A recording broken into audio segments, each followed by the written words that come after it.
Hi, Bruin fans. It's that time of year again. Time for love, hope, and heartbreak. I am, of course, referring to the UCLA men's basketball season. Oh, and happy Valentine's Day. This men's basketball team is really testing our love this season. It'd be a lie to say it hasn't been hard. No, but seriously, this season has been a roller coaster of emotions. This team defeated Oregon, at Oregon, in January, in overtime. That's a lot of prepositions. 87-84 after trailing by 9 with 51 seconds to go in regulation. It is the largest deficit overcome in the final minute of a Pac-12 game. Then last week they lost to Colorado and then followed that up with another depressing loss, this time to Utah. Honestly, this team is just like that guy that really needs some time to work on himself. I mean, we can't depend on him right now. The only thing he does consistently is turn the ball over. And normally, I don't want to spend time around someone who gets all defensive, but in this case, it might kind of be nice to see. Just like once in a while. And I know, everybody says this, but trust me when I say, it's not us. It's them.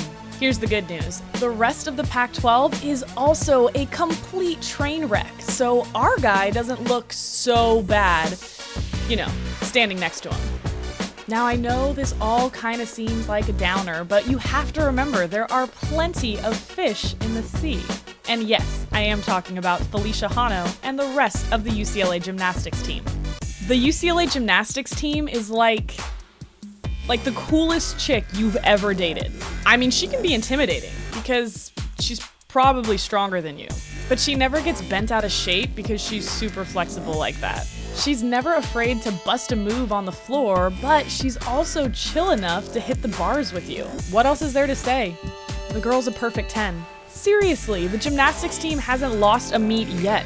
And speaking of perfect 10s, senior Kyla Ross notched her 8th career perfect 10 against Washington, this time on vault. She's now scored a perfect 10 on 3 of 4 events, with 5 on bars, 2 on beam, and 1 on vault. And of course, we cannot forget senior Caitlin Ohashi, who just scored her 2nd perfect 10 on floor of the season against Washington. No other gymnast competes her opening pass, the split leg double layout. It's a thing of beauty to behold. And the Bruins only have 3 more home meets this season against Arizona, Stanford, and Utah State. So if you haven't made it out to one yet, what are you even doing?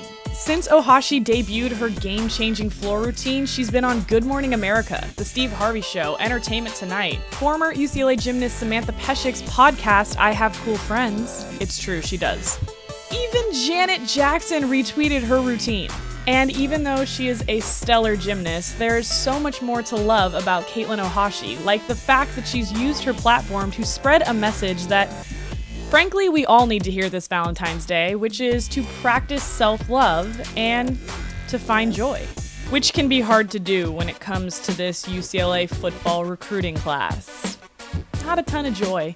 Now, I know a lot of the UCLA fans are upset with the recruiting class, but hear me out. Football is going through some growing pains right now. This is the awkward phase with the braces and the inexplicably gangly limbs. It's hard to see how all of the new parts are going to work together, especially when so many of the old parts are transferring. But if we stick it out, he might just turn out to be a total smoke show. I think we'd all love to see that happen. I know I would. In all seriousness, the Bruins snagged mostly 3-star recruits and landed outside the top 20 in recruiting for the first time since 2011. But who knows, maybe we'll have a she's all that moment, and when they take their glasses off, we'll realize that this class was hot the whole time. And if anyone could polish these diamonds in the rough, it's Coach Kelly and that state-of-the-art strength and conditioning program. Hey, one man's 3-star is another man's treasure. It's all about potential, how great it could be, which might not be the best dating advice, but it just might work for football recruiting. And that's all for now.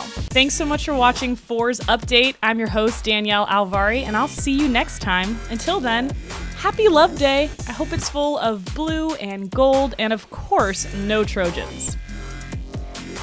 Well, just make good choices. Go Bruins!